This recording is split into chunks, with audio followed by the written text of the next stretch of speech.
আসসালামু আলাইকুম। দুপুর ১২টা বেজে ১০ মিনিট। বাংলাদেশ বেতার রংপুর স্থানীয় খবরে আমন্ত্রণ জানাচ্ছি রেজিনা সফরিন। দেশের তৃণমূল পর্যায় থেকে আগামী তারকা খেলোয়াড় খুঁজে বের করতে শিশু কিশোরদের প্রতিভা অন্বেষণে গতকাল থেকে দেশব্যাপী শুরু হয়েছে নতুন কুড়ি স্পোর্টস ২০২৬। সিলেট জেলা স্টেডিয়াম থেকে ভার্চুয়ালি যুক্ত হয়ে প্রধানমন্ত্রী তারেক রহমান দেশের ৬৪টি জেলায় একযোগে এই কর্মসূচির উদ্বোধন করেন। এদিকে ব্যাপক উৎসাহ উদ্দীপনার মধ্য দিয়ে রংপুরে নতুন কুড়ি স্পোর্টস ২০২৬ শুরু হয়েছে।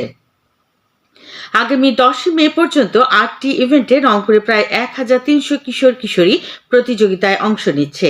এ বিষয়ে এখন শুনুন আমাদের রংপুর জেলার সংবাদদাতা মেরিনা লাভলির একটি প্রতিবেদন।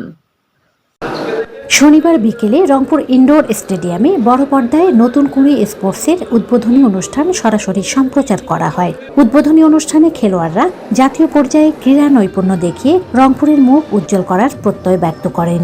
এখানে যে মাননীয় প্রধানমন্ত্রী আয়োজনটা করেছে আমাদের অনেক ভালো লাগতেছে। হেলথের জন্য ভালো অ্যান্ড আমাদের মাইন্ডকেও ফ্রেশ করবে। সো স্পোর্টস একটা ইম্পর্টেন্ট জিনিস। আমি কাবাডিতে অনেকবার জেলা পর্যায়ে খেলতেছি এবং ক্রিকেটে আমরা ১৮ জনে এর আগে রানার্স আপ হয়ে গেছিলাম। সবাই দোয়া করবেন আমরা যাতে জাতীয় পর্যায়ে যেতে পারি, এই কামনা করছি। এরপর শহীদ আবু সাইদ স্টেডিয়ামে বেলুন উড়িয়ে ক্রীড়া প্রতিযোগিতার উদ্বোধন করা হয়। উদ্বোধনী দিনে ফুটবল ও কাবাডি প্রতিযোগিতায় মেতে ওঠেন কিশোর কিশোরীরা। নতুন কুড়ি স্পোর্টসের মাধ্যমে মেধাবী খেলোয়াড়রা তৃণমূল থেকে উঠে আসবে বলে জানান রংপুর জেলা ক্রীড়া কর্মকর্তা মাসুদ রানা ও রংপুর সিটি কর্পোরেশনের প্রশাসক অ্যাডভোকেট মাহফুজুন নবী ডন। তৃণমূল পর্যায় থেকে একদম যে বয়সটা আমাদের শুরু করা উচিত, ঠিক সেই বয়স থেকেই মেধাবী খেলোয়াড়দের খোঁজার জন্য এবং সেখান থেকে আমরা যারা পেশা হিসেবে নিতে চাচ্ছি বিভিন্ন সাবজেক্ট যারা পড়ি আর কি, তারা কিন্তু ঠিক ছোটোবেলা থেকেই শুরু করি আর কি সেই সাবজেক্টগুলোর সাথে একটা ভালো সম্পর্ক। ঠিক যারা খেলোয়াড় হতে চাচ্ছে, আমাদের এখান থেকে সবাই খেলোয়াড় হবে সেরকম না, কিন্তু যারা খেলোয়াড় হতে চাচ্ছে তাদের মনে হয় যে এই ধরনের আয়োজন থেকে, এই প্রতিযোগিতা থেকে একটা ভিত রচনা হবে। যে এই নতুন করে স্পোর্টস 2026-এর উদ্বোধনী অনুষ্ঠানের মাধ্যমে 12 থেকে 14 বছর বয়সী যে আমাদের ছোট্ট বন্ধুরা, এই বন্ধুরা খেলাধুলার লেখাপড়ার পাশাপাশি তারা খেলাকে পেশা হিসেবে গ্রহণ করতে পারবে এবং খেলাধুলা লেখাপড়ার পাশাপাশি তারা খেলাধুলায় অংশগ্রহণ করবে। নতুন কুড়ি স্পোর্টস 2026-এ রংপুর জেলায় 12 থেকে 14 বছর বয়সী 1296 জন কিশোর কিশোরী ক্রিকেট, ফুটবল, সাঁতার, মার্শাল আর্ট, দাবা, ব্যাডমিন্টন, অ্যাথলেটিক্স ও কাবাডি প্রতিযোগিতায় অংশ নিচ্ছে। মেরিনা লাভলি, বাংলাদেশ বেতার, রংপুর। এতক্ষণ শুনলেন মেরিনা লাভলির প্রতিবেদনটি।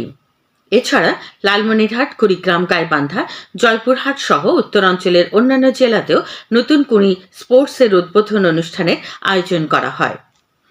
বিভিন্ন কর্মসূচির মধ্যে দিয়ে বিশ্বের অন্যান্য স্থানের মতো দেশে আজ পালিত হচ্ছে বিশ্ব মুক্ত গণমাধ্যম দিবস। দিবসটির এবারে প্রতিপাদ্য হচ্ছে শান্তিপূর্ণ ভবিষ্যৎ গঠন, মানবাধিকার, উন্নয়ন ও নিরাপত্তার জন্য সংবাদপত্রের স্বাধীনতার প্রসার। দিবসটি উপলক্ষে তথ্য ও সম্প্রচার মন্ত্রণালয় শোভাযাত্রা ও আলোচনা সভা সহ বিভিন্ন কর্মসূচি পালন করছে। লালমনিরহাটের হাতীবান্ধা উপজেলায় সাম্প্রতিক প্রাকৃতিক দুর্যোগে দুটি ইউনিয়নে ক্ষতিগ্রস্ত ৩৩৬টি পরিবারের মাঝে খয়রাতি চাল বিতরণ করা হয়েছে। উপজেলার পাটিকাপাড়া ইউনিয়নে ৮৩ জন এবং সিন্দুরনা ইউনিয়নে ২৫৩টি পরিবারের মাঝে গতকাল প্রত্যেককে ২০ কেজি করে চাল বিতরণ করা হয়। এই উপলক্ষে আয়োজিত অনুষ্ঠানে প্রধান অতিথি ছিলেন লালমনিরহাট ১ আসনের সংসদ সদস্য ব্যারিস্টার হাসান রাজীব প্রধান। বাংলাদেশ জাতীয়তাবাদী শ্রমিক দলের প্রতিষ্ঠা বার্ষিকী উপলক্ষে গতকাল গোবিন্দগঞ্জ থানা পৌর শাখার উদ্যোগে আলোচনা সভা এবং দোয়া মাহফিলের আয়োজন করা হয়। এতে প্রধান অতিথি ছিলেন গাইবান্ধা ৪ আসনের সংসদ সদস্য শামীম কায়সার লিঙ্কন, উপজেলা বিএনপির আহ্বায়ক ফারুক আহমেদ, সংসদ সদস্য রেজানুল হাবিব রফিক এবং রংপুর সুগার মিলস শ্রমিক সংগঠনের সভাপতি আবু সুফিয়ান সুজা এই সময় অন্যান্যের মধ্যে বক্তব্য রাখেন। Border guard Bangladesh BGB Lalmonirhat 15 ব্যাটালিয়নে মাদক বিরোধী অভিযানে 24 কেজি গাঁজা এবং 155 বোতল স্কাফ মাদক সিরাপ জব্দ করা হয়েছে। বিজিবি সূত্র জানিয়েছে, গোয়েন্দা তথ্যের ভিত্তিতে কুড়িগ্রাম জেলার ফুলবাড়ী উপজেলার বালারহাট ও গোরখমণ্ডল বিওপি এবং লালমনিরহাটের কুলাঘাট বিশেষ ক্যাম্প এলাকায় অভিযান চালিয়ে এসব মাদকদ্রব্য জব্দ করা হয়। বিজিবি 15 ব্যাটালিয়নের commanding officer lieutenant colonel Mehedi Imam বিষয়টি নিশ্চিত করেছেন। এদিকে লালমনিরহাটের পাটগ্রাম উপজেলায় মাদক বিরোধী অভিযানে 3 জন মাদক কারবারি ও 2 জন মাদক সেবীকে গ্রেফতার করেছে পুলিশ। উপজেলার রেলওয়ে স্টেশন এলাকা থেকে গতরাতে তাদের গ্রেফতার করা হয়।